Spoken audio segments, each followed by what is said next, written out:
Maintenant que notre sénatrice préférée donc s'est fait désirer, on va pouvoir commencer. Madame, Madame Bigot, Madame Blanchet, vous voulez avancer avec nous, s'il vous plaît?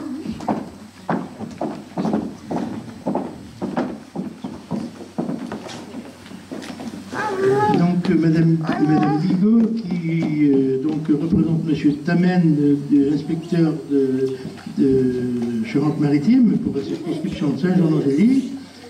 Madame Blanchet, donc, pour le collège de Matane, donc, qui nous font le plaisir d'avoir répondu présent aujourd'hui. J'aimerais bien que les deux collègues maires, Hubert et puis Mehdi, viennent aussi avec nous. Hubert, qui est le maire de Beauvais, et Mehdi, qui est le Charentais pur et dur, qui est de Charente. Voilà.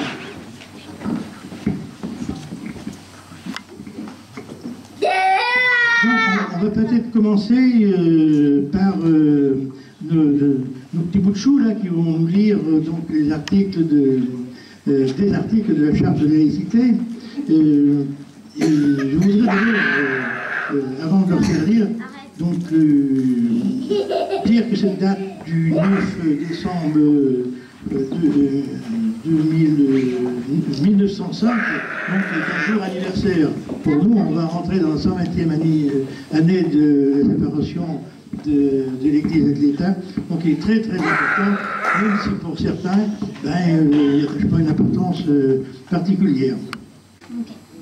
La laïcité permet l'exercice de la liberté d'expression des élèves dans la limite du bon fonctionnement de l'école, comme du respect des valeurs républicaines et du pluralisme des convictions. Bravo, Marie. La laïcité permet l'exercice de la citoyenneté en conciliant la liberté de chacun avec l'égalité et la fraternité de tous dans le souci de l'intérêt général. Les enseignements sont laïques afin de garantir aux élèves l'ouverture la plus objective possible à la diversité des visions du monde ainsi qu'à l'étendue et à la précision des savoirs.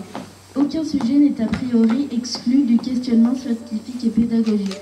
Aucun élève ne peut invoquer une conviction religieuse ou politique pour contester à un enseignant le droit de traiter une question au programme. La laïcité garantit la liberté de conscience à tous. Chacun est libre de croire ou de ne pas croire. Elle permet la libre expression de ses convictions dans le respect de celles d'autrui et dans les limites de l'ordre public. La laïcité de l'école offre aux élèves les conditions pour forger leur personnalité, exercer leur libre arbitre et faire l'apprentissage de la citoyenneté. Elle les protège de tout prosélytisme et de toute pression qui les empêcherait de faire leur propre choix. La laïcité assure aux élèves l'accès à une culture commune et partagée. Indivisible, laïque, démocratique et sociale. Elle assure l'égalité devant la loi sur l'ensemble de son territoire de tous les citoyens. Elle respecte toutes les croyances. On vient d'accrocher donc le tableau, on arrive, Corinne, des gamins qui ont mis leurs mains et qui sera, je pense, dans l'avenir, un rappel et qui, quand ils vont grandir, ils s'en rappelleront.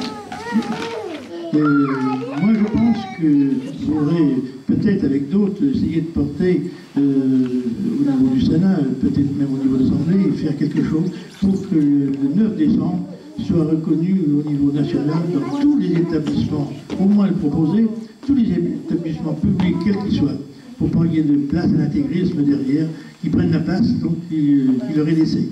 Je pense que si on avait sur tous les établissements publics en France, journée de la laïcité, que ce soit aux impôts, que ce soit partout les établissements publics, je pense que ça changerait peut-être un petit peu.